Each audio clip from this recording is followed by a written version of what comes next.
Welcome to Conversations. I'm MIT Janelle, and today we are talking about surviving the holidays. The holiday season is upon us, as it is the first Sunday in December.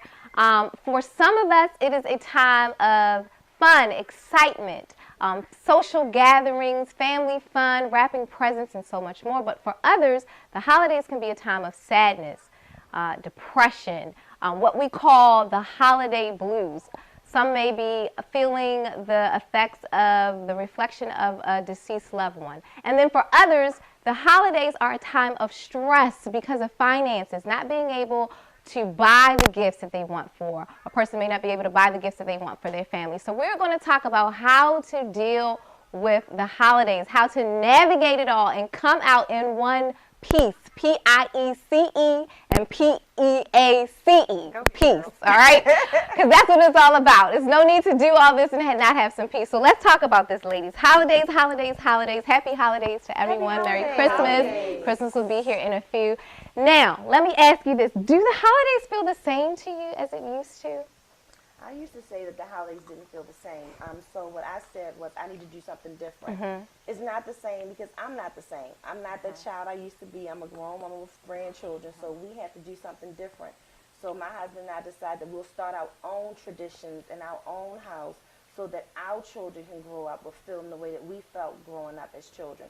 So no, it's not the same as it used to be because I'm not the same. Right. So we'll do something different. And let me say, speaking of something different, to our viewers, today we are going to do something different on the show. We are going to welcome your comments. So if you are listening today, we want you to give us some comments, or if you have questions, we will read your questions on the air. So type those questions in. We'll read them and have the cast answer your questions. All right, so back to the questions. Do the holidays feel the same? I agree with you. Who else?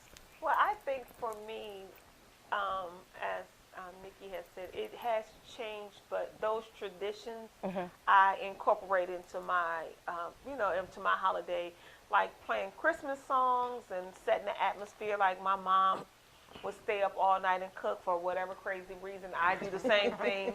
Like why do you stay up all night and cook? It's just a nostalgia about it, like the house smelling of cakes and turkey.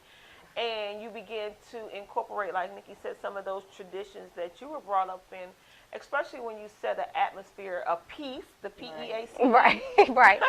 in your house, because you begin to take on a heart of gratefulness. Mm-hmm. That like I thank God for my house, I thank God for my children, I thank God that I'm able to be in a position to be on the giving side, Yeah. So I think it has changed, but I'm happy. Change is good. Right.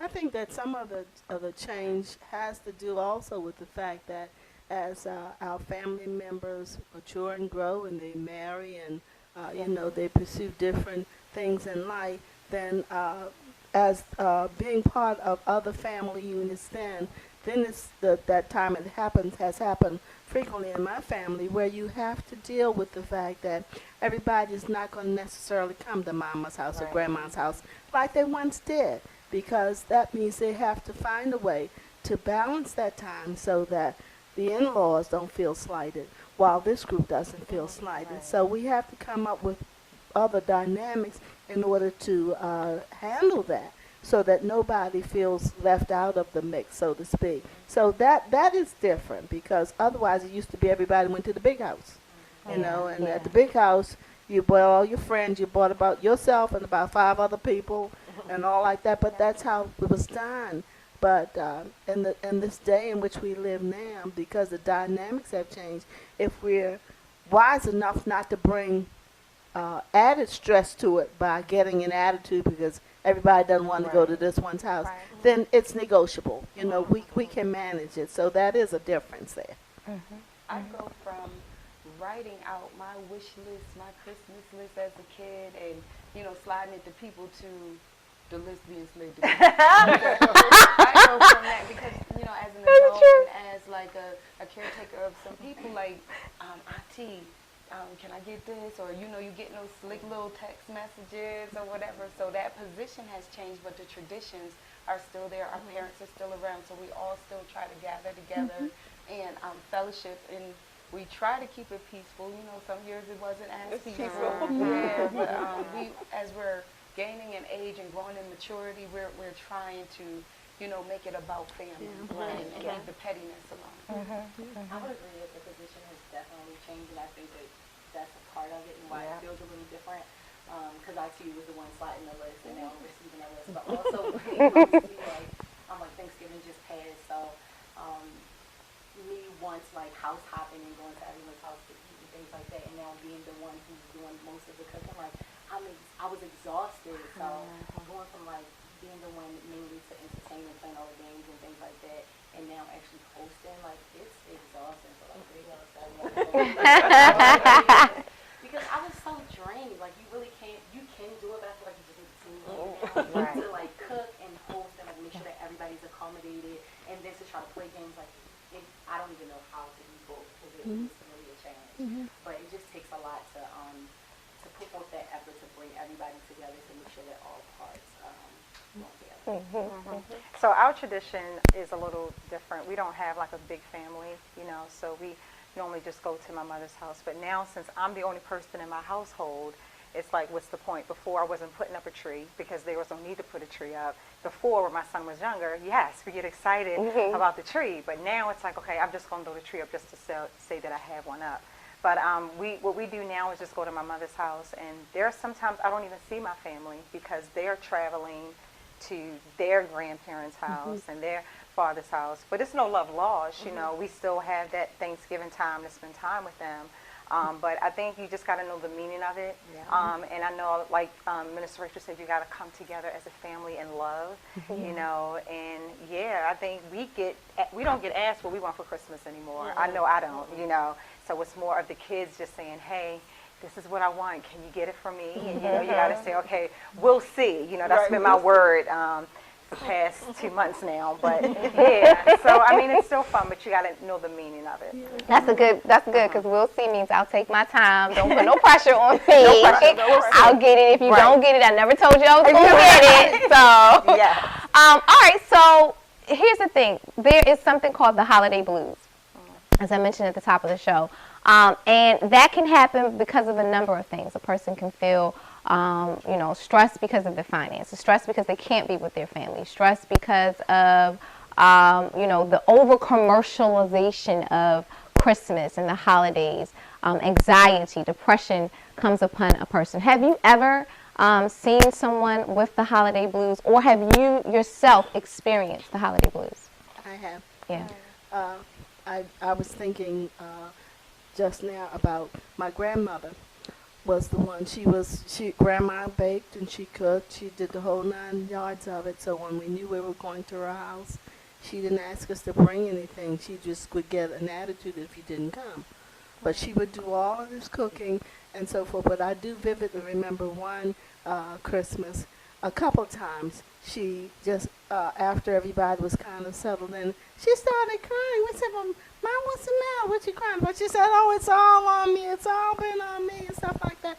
And then really it was a wake-up call for us, because then we said to her, well, Mom, all you had to do was tell us what you wanted us to do. But you kept saying, you got it. You're going to handle it and stuff. But that's when we really started to change how we came to it. So we would bring something, or we find ways to help or even help with preparing some of the ingredients and things like that. Because she liked as much as be sitting up in there, chopping up the onions and the celery and stuff, as well as coming to eat it too. So we really did find a way to make it a lot easier for her, because in that case, she wasn't enjoying the thing to the degree that she did, because she was so busy trying to be the super cook, So sometimes that's some added stress that may not necessarily need to be that if we're willing to delegate some things to other people, to let other people help, because other family members could cook too. Well, I was just going to add to that. Like, I never really had the holiday blues, but I work hard to always deal in my truth. What is my truth? Where am I at financially? Where, really what has my situation been, not just in this moment, but all year? And to always try to live in that, what can I afford this, or I can't afford it, and be honest with my children about holidays, As a Christian, one thing about it is that I always wanted them to coming to a true understanding of why we do this. This is not a formality. This is to show gratefulness to God for him being who he is to us. So I think that has helped, now with the passing of my husband in the last couple of years, it has been an adjustment for my children, to say, their dad is not here. And much as I want to try to fill that void, that's a process that they have to go through. You know what I'm saying? We try to keep his memories alive for them, and I had to explain to them, like, the goal is not to forget him. The goal is not to forget him.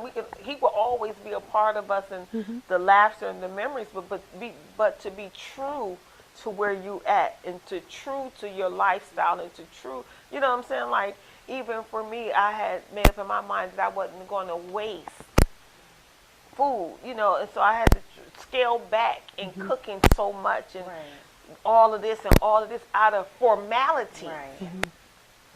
Formality, tradition, like you need 2 or 3 cakes, 4 or 5 pies. You don't. You just need enough. A dinner after day 2, they don't want it anyway. So I think that's a big part of getting past the blues. And when you were saying that living your truth, that's something that we've done since we've been a family. Our kids' expectation of what Christmas and Thanksgiving, we set that tone for our children. So because we set the tone for our children, let them know what the expectation is, so that when the time comes, when you may not have it, they're not going to be expecting it, because they know, like, I don't do any Christmas shopping. I hate to shop, period. So my husband normally goes and picks up things, and he starts usually in September getting small things here and there, and the kids they don't look forward to these big, gigantic things. They look for the small things. So I'm sitting there just excited to see it. The kids are when they open up whatever they're getting, because I don't have a clue. But we set the expectation up with our kids, let them know this is what it is. This is what you want, what do you want? 1 or 2 things, and that's it. You leave it to 1 or 2 things. Even though they give us a list of stuff, so they're looking forward to getting probably 1 or 2 things. And then when the time comes and they have more than 1 or 2 things, it's like, oh, okay. But if you don't have it, and they just have the 1 or 2 things, then they're fine. So I just think that we as the parents can set the expectation, also explain to them the reason for the season. It's not always getting, but it's also giving. What can you do for somebody else as well? Because God did something for us. He gave his only son for us. That's why we're here. So tell them about it, set your expectations, and you don't have to be stressed about spending money you don't have if you don't already set the expectations. We're in charge of the situation. Right, but I think that's something that has to be mastered and learned, because I know when my child was growing, I stressed myself out to get everything that he wanted to get. And I think that's every parent until they come to the realization of their self.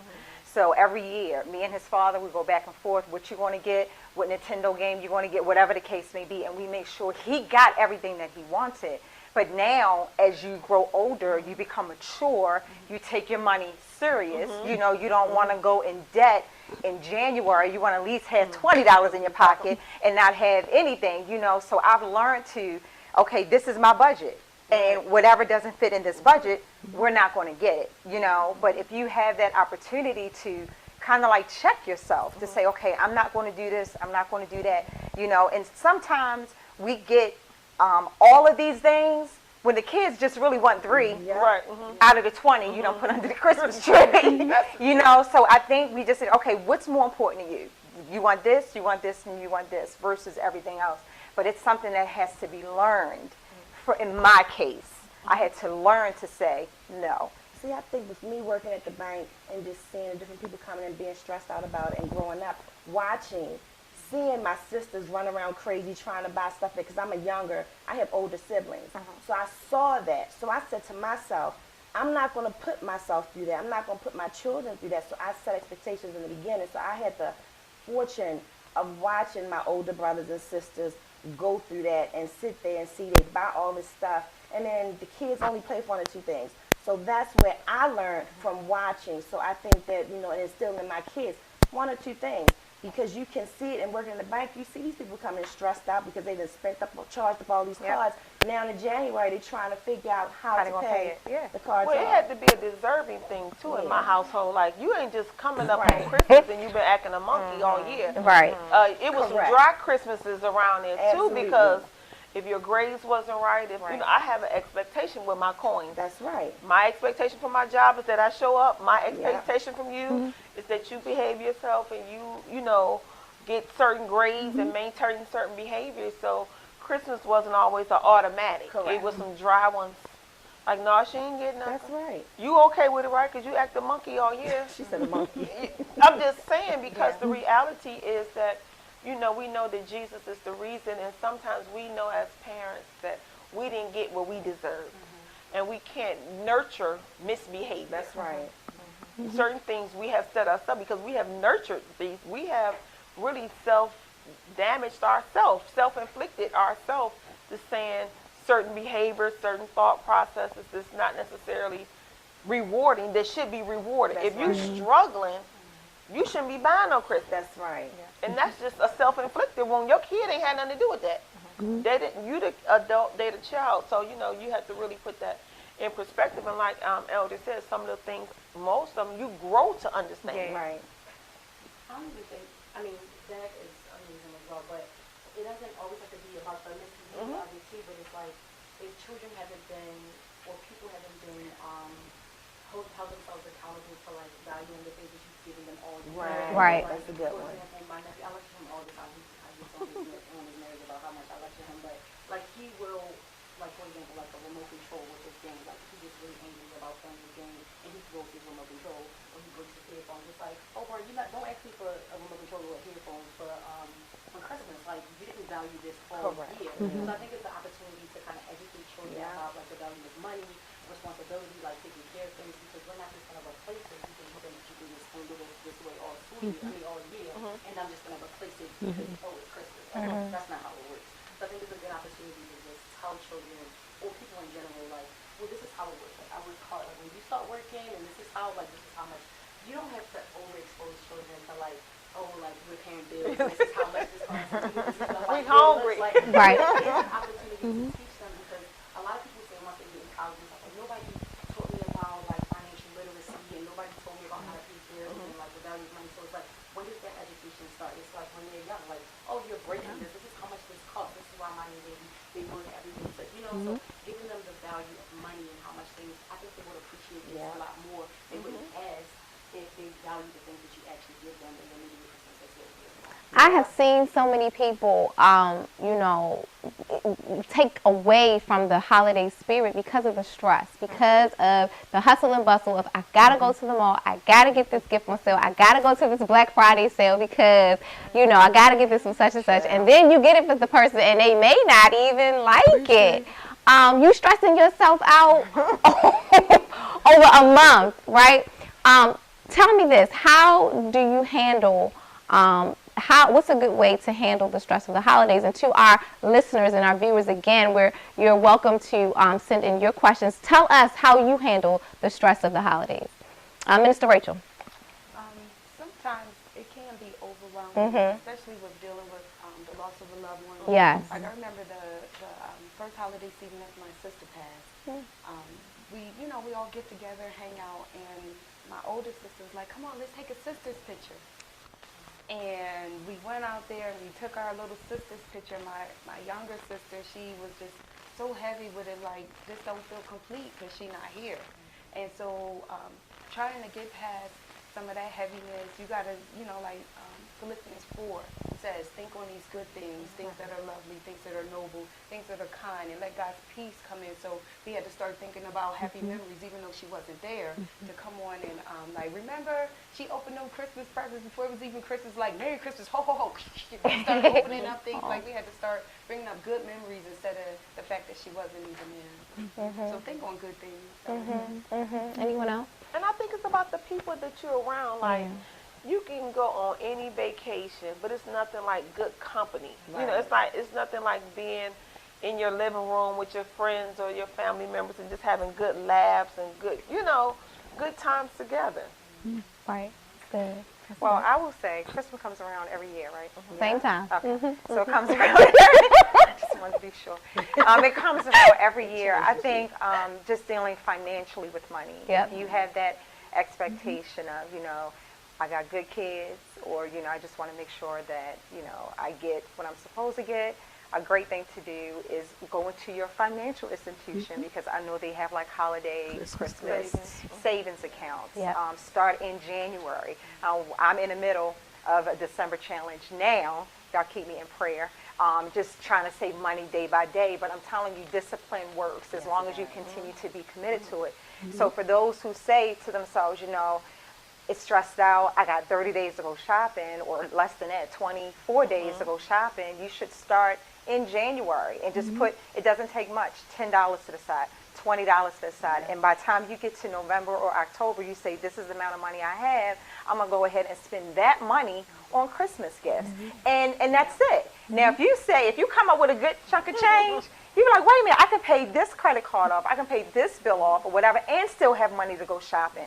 But I think we wait to the last minute, which causes us to be in stress, de-stress, because of trying to make sure you get the gift and trying to make sure you do all of these things. So I would say start as early as possible to save a little bit of $5 or $10 a month, or every time you get paid. I'm sure that will help a great deal when going shopping. And I wanted to say also that one thing that I have found very helpful, especially lately, is the fact that I started scaling back on the list. Because when I looked at one list, I said, you know, this does not make sense, Joyce. You know, and and then I had to say, all right, now this person is old enough not to be expecting a gift from me like I would give to my grandchildren or something like that.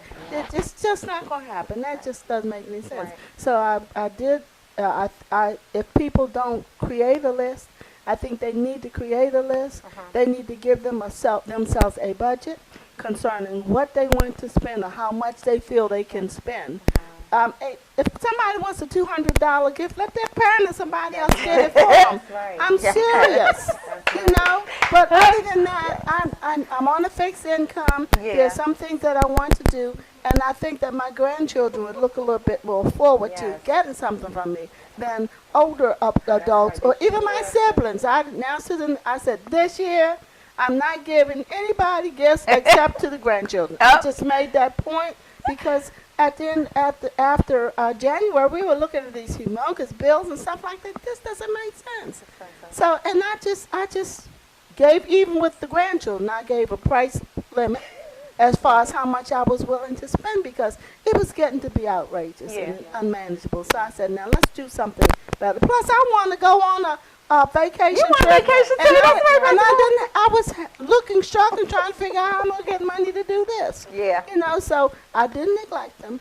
And I've already picked out the gifts and stuff like that. I was clicking on all cylinders. I did Go ahead now. And I stuck with that budget, and I did it before Black Friday. Oh, Hallelujah. Thank the Lord. Go ahead. I don't know. We all use credit cards, right? So something that I'm gonna tell you a good tip though. You have to pay your bills. If you have a credit card that earns reward points, you earn reward points, and your points can turn into cash. I have a client, and I learned this a few years ago. She uses this one credit card, and she pays her bills with this credit card. And every time she gets paid, she transfers. She has it automatically transferred from her checking account to pay off this credit card. So she's making money for herself. So at the end of by the November, she uses all of the cash that she has saved to do her Christmas shopping. And she said normally what happens is she's even able to take trips with it. So if you can discipline yourself to do that, that is something great. You're earning reward points anyway, or have your rewards points transfer into another account and let them accumulate and see how much you actually have left over. And you can do your Christmas shopping just from money you spent all year long and not have to pay any money out of your pocket. Or y'all could just pick names, like do the family thing. Put it in the poll, and everybody just pick one person, and then that'll cut you down 20 people. Yeah, I remember. I was like Pastor Poole. I remember my nephew had like one kid, you know, and then it was 2, and then it was 3, and I was like, well, wait a minute. So I was like, I already got 2 of them. I was like, wait a minute. Then I think they got like 5 now, and I was like, well, we come into the family house. We say Merry Christmas, Happy New Year. Come on, let's eat. Like it ain't no like forget it, you know, because no, it's okay. It's okay. We just come in and enjoy each other because it's really not about that. You know what I mean? Yes, the kids do have to have their gifts. I'm not saying not to get your kids gifts on Christmas. Please don't do that to the children. But right, we're not going to go broke trying to. And you're right, you do got to plan ahead. Like you say, it does come, you know, and if it's your fault because you know December 25th is coming. It changes you, did you know? Don't do this. All right, now let me ask this question because Minister Rachel touched on it a little bit when we started this question, the loss of a loved one. So many people are dealing with the void of a loved one during the holidays, and it hits them big time, makes them go into deep holes.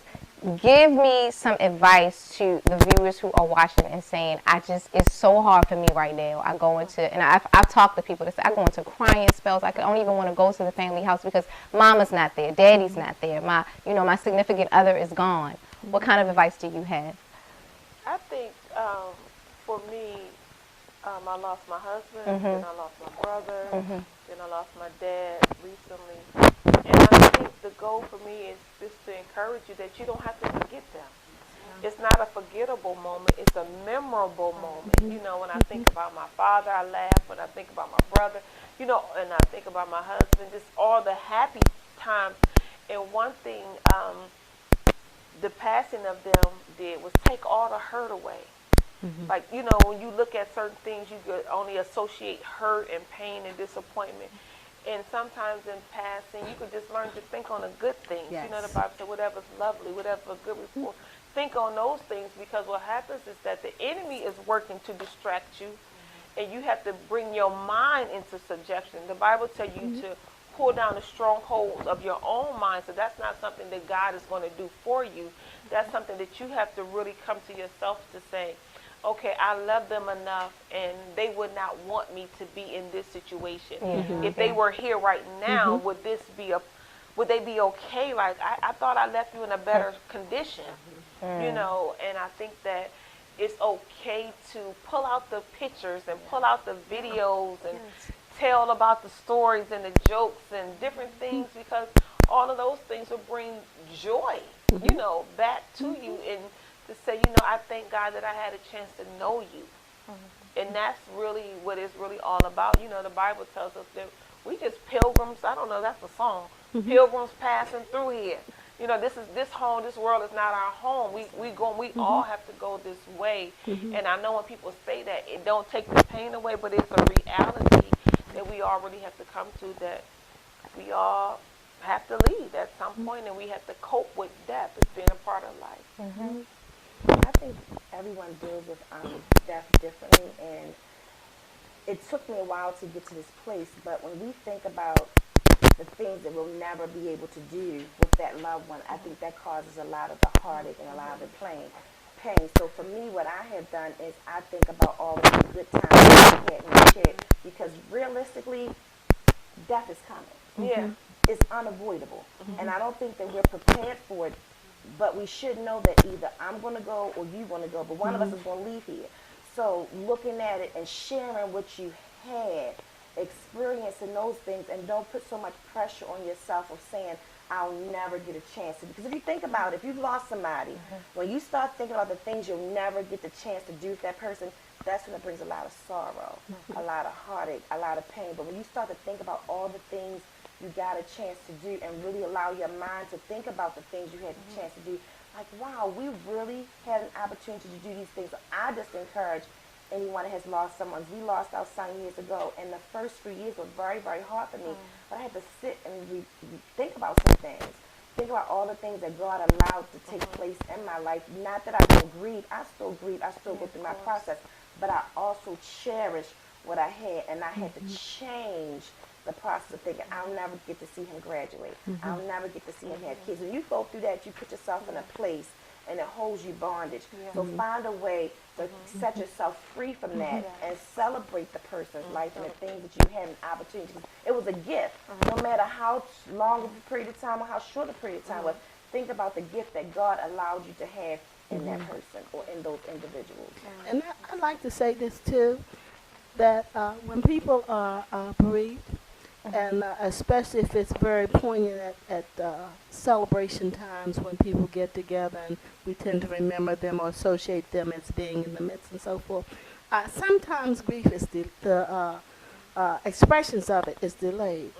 I remember telling someone when my sister passed, because we were very, very close, I didn't really have time to just go to pieces and stuff like that. I couldn't because we were busy trying to handle her affairs. Her husband and I, we were just trying to take care of some things. So the bottom line is, I did have that moment when it really, after everything was done and everything, when I just pulled over to the side and I cried.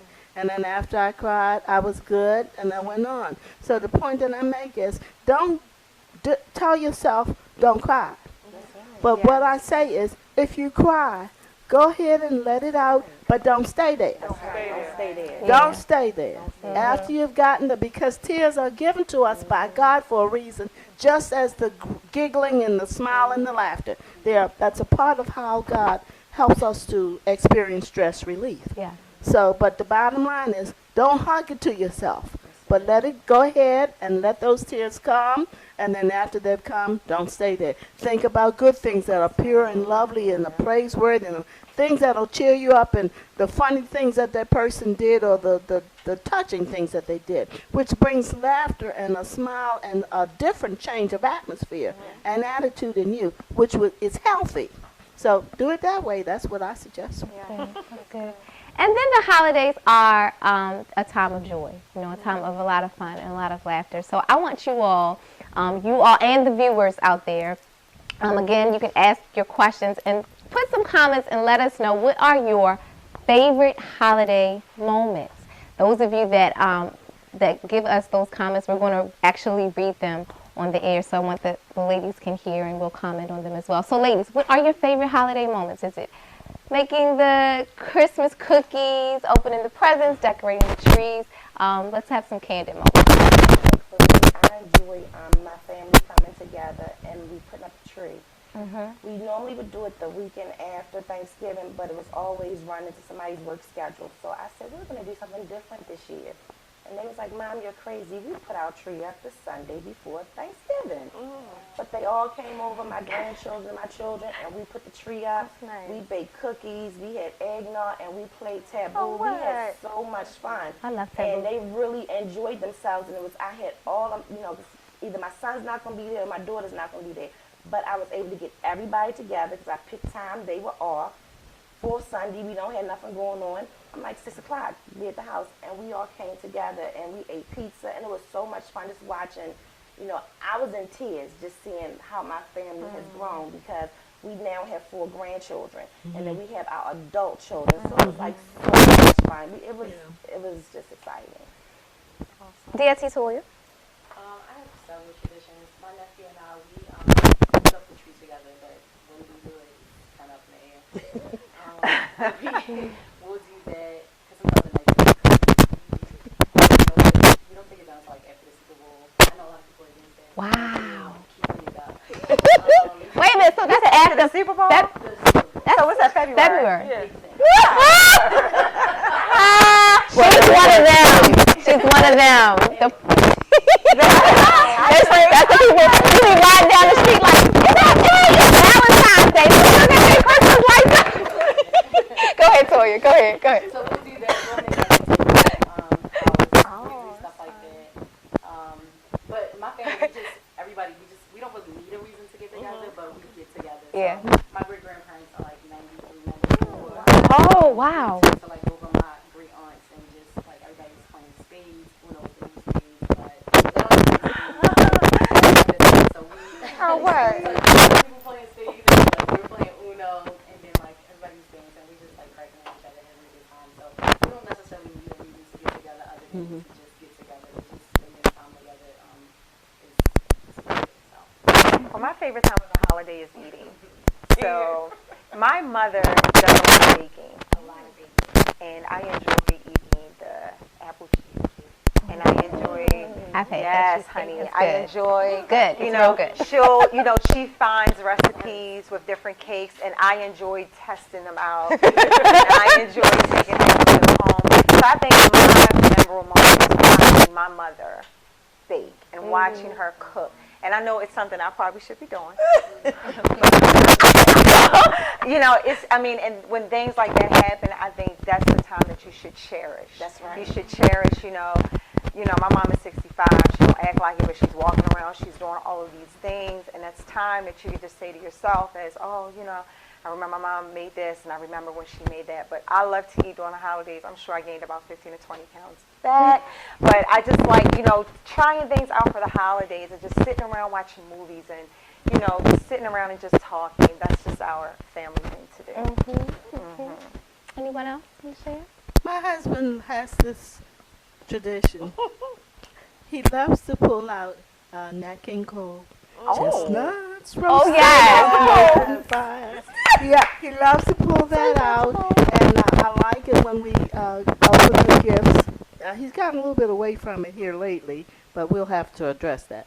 But anyway, but I like the also, because I'm usually fixing something that has to do with the Christmas dinner, but I also like to fix breakfast on Christmas morning, so we go That's all out like nice. that. But we have to have the Christmas music on, and while we just laughing and joking, and it's just a nice, quiet, kind of intimate thing. And that was even with the children. They didn't care for chestnuts too much, but we praised anyway. Turn it off. Well, for me, my mom's birthday is on December 23rd. So What? the party always starts early. And it just set the atmosphere really for our whole family because everybody knows our mom's birthday. And then me and my sister, we come to town, and then 20 people show up, and automatically it's a party. And it just set the atmosphere because, you know, my mom, they call my mom like, what you doing for your birthday? Because she had such a large family. It was 12 of them, 9 sisters, 3 brothers. So instantly they know that her birthday is like a big thing just for our family because it sets the free party for Christmas. And, you know, whenever I can sit at the table with my entire family, that's a good thing. You know, when I was Thanksgiving, I was, my kids was there because now they're grown. And I was like just looking at them like, oh my God, you know. When you look at how fast they have grown in time. At first you're like, I can't wait till they get grown. Now they're like, you coming over? Right. You coming over? I cooked this food. But you know, it's just a blessing when you think about how good God's been. You know, where he brought you from, what y'all overcame. And look at the January 1 and how God has just, the hand of God has truly been upon your family. Only thing you could just say is thank you. Thank you, God, for your goodness. Yes, And for my children, you know, like Pastor was talking, so much is happening in society today. And you can't take any moment for granted, you know, just from so much going on, from the trafficking, from shootings, from school, you know, issues and stuff like that.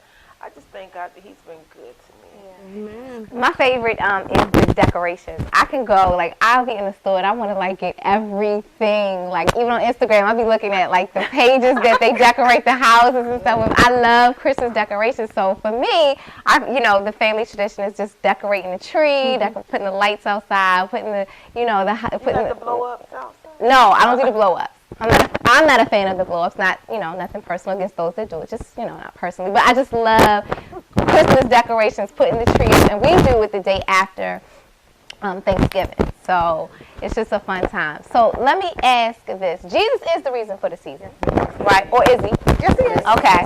All right. But we got to incorporate that. So tell me this: how do we incorporate Jesus more into our holiday season, our holiday traditions, because there's a lack. You know, the commercialization of Christmas is not about Jesus. It's all about gimme, get. What are your suggestions? Before we would start, even on the Christmas morning, we would have breakfast, and it was time to open the presents. Before we touched anything when we were younger, my mom would have us sit down, read the story, Jesus' birth, pray, and be thankful. That's good. So I think we have to teach, right? Yeah. We have to teach our children. We have to teach our family, you know, this is the reason why we celebrate December the 25th. Yeah. And I think a lot of people go past that and, you know, we don't take the time to educate, you know, who Jesus is, you know, what he's done for us. And I think we just have to educate our children and our family what's important. You know, this is great. People celebrate, you know, Santa Claus, gifts too. But the main reason is because of Jesus. That's why we are here today. Good. I'd like to see I'd like to see churches do more in terms of the little Christmas pageants that the children did with the Mary and the Joseph and the baby and all that kind of Yeah. stuff, because we knew the story, but it was great just to see it year after year after year. But I think that's another way of helping to get our children to be aware of the significance of what the Christmas story is about. Yeah, yeah. Good. I think so. I think one of the things is that I don't think that that it's necessarily that our children don't know. I don't think that our children don't know. They just like gifts. Yeah, right, exactly. You know, our children. I mean, I'm just saying, my children was raised in church. too. They know Jesus is the reason. It's just that they like gifts. Right. So. And you know what, let me say this. One of our viewers typed in and said one of his or her traditions is receiving thoughtful gifts. So thank you, Mira, for your honesty. Go ahead. I mean, I'm just saying, my children know Jesus is the reason for the season. So they know we go to church. They know I love the Lord. You know what I'm saying? They can give you a sermon, but they just like like the gift getting season. Yeah. You know, I think that as a society, you know, I'm sure it's some of those who need to be educated. But I believe via my children know that Jesus is the reason. They know. Via my children, they know Jesus. Yeah. Have you learned or are you learning to make the holidays better? And if so, how? I would say yes, only because I was stuck. Yeah. Because I was so used to how things were, you know, as far as the holidays, because of my family. I grew up, I had my mom and my stepdad, my dad and my stepmom, and the house and all that. And since I've been older, not going to my aunt's house really did something to me. So again, like I said earlier, it's time for me to do something different so that I no longer feel that way, that I can make things different for my kids. That feel that I have, I want my kids and my grandkids to have that feeling. My daughter-in-law calls our house the big house. I was like, really? She was like, yeah, Miss Nikki. So I'm excited about it because they look forward to coming to the house. That means so much to me. So me and my husband, we got to make sure that we make it stand out for our children and our grandchildren. So we make sure we plan everything and have them come together. So that makes it exciting for me, just to be able to do that. I think there's nothing wrong with trying to set your own traditions for your own family. I think we all get older, and because we're so used to going to mama's house, going to grandma's house, we forget that we might be the next Grandma. grandma, Right. mama, and we got to make that stand to say, okay, I'm going to have Christmas dinner at my house, or, all the kids, come over, we're going to have, I don't know, Christmas breakfast, and we're going to open up gifts on Christmas Eve at grandma's house. Yeah. Just little certain things like that, and I think we just need to learn, okay, we're getting older too, and it's okay for us to set our own traditions for our home, even though we may be used to doing one thing, but there's nothing wrong with saying, okay, each year we're going to do this, or another family member, we're going to do this. So we all got to just come to grips with that, times do change for the better. Yeah. Minister Rachel, what you think? I think that along with making it your own, sometimes it's good to let go of the old because things grow and they change. When you do start to form your own traditions, be open to the input of your children and the ones who may not be as vocal to see what would you like to see on Christmas? How would you like to do it? That's nice. And I think for any families that's new, like newly married, newly whatever, that you have to establish your own home. Like you have to establish your own home. You shouldn't feel pressure to go over his mama house or your mama house. It shouldn't be a conflict. It should be peace. To say, a friend of mine was having not really an issue, but it was a conversation in her home. Like, okay, we're gonna have Christmas here. We're gonna do Thanksgiving here, and you have to establish that because it's a comfort zone that we fall into. That's good. Well, one of our viewers also said that Jesus is our greatest gift. Yet we still expect gifts from others. But you know what? That's a good comment because that's enough. Just enough. Just to know that he is alive, he is born, he is risen, he died, and he rose again for our sins. That's enough. Right? But I know y'all still want that bag though. We pray this show. Y'all still want that Gucci? You still want that Louis bag? Don't be looking at me. This has been a great time. Merry Christmas, Merry Happy Holidays. We are embarking into the new year.